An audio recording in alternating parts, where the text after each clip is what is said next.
আসসালামু আলাইকুম, সবাই কেমন আছেন? আজকে আপনাদের জন্য নিয়ে এলাম অত্যন্ত চমৎকার একটি নকশি ডিনার সেট। আপনারা যারা আমাদের নকটুবাই ইউটিউব চ্যানেলটিতে নতুন, অবশ্যই আমাদেরকে সাবস্ক্রাইব করে পাশে থাকবেন।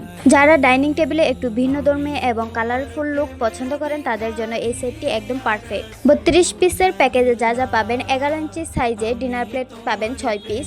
দেখতে পাচ্ছেন কতটা সুন্দর এই ডিনার সেটটি। ডি স্টার কোম্পানির সিরামিক 6 ইঞ্চি সাইজে 6টি হাফ প্লেট থাকবে। ডিজার্ট প্লেট বা নাস্তা প্লেট হিসেবে আপনারা ব্যবহার করতে পারবেন। 200 ml সাইজে 6টি কাপ এবং 6টি সসার পেয়ে যাচ্ছেন। কফি বা চা পান করার জন্য পারফেক্ট সাইজের এই কাপগুলো। 14 ইঞ্চি সাইজের ওভাল শেপের রাইস সার্ভিং ডিশ পেয়ে যাচ্ছেন 1 পিস। ভাত বা পোলাও সার্ভ করার জন্য কিন্তু পারফেক্ট সাইজের। 9 ইঞ্চি সাইজের কারি সার্ভিং বাটি 1 পিস পেয়ে যাচ্ছেন। বড় আকারের কারি বা সবজি পরিবেশনের জন্য আপনারা চাইলে ডালও পরিবেশন করতে পারবেন। 6 ইঞ্চি সাইজের 6টি ডিজার্ট বাটি পেয়ে যাচ্ছেন। স্যুপ বা মিষ্টি পরিবেশনের জন্য কিন্তু পারফেক্ট সাইজের। এই সেটটি রেগুলার প্রাইস ছিল 4800 টাকা। আজকে অফার প্রাইজে পেয়ে যাচ্ছেন মাত্র 4500 টাকায়। আপনাদের পছন্দের ডিনার সেটটি ফুরিয়ে যাওয়ার আগেই তাড়াতাড়ি অর্ডার কনফার্ম করে ফেলুন। ধন্যবাদ সবাইকে ভিডিওটি দেখার জন্য। সবাই ভালো থাকবেন। আল্লাহ হাফেজ।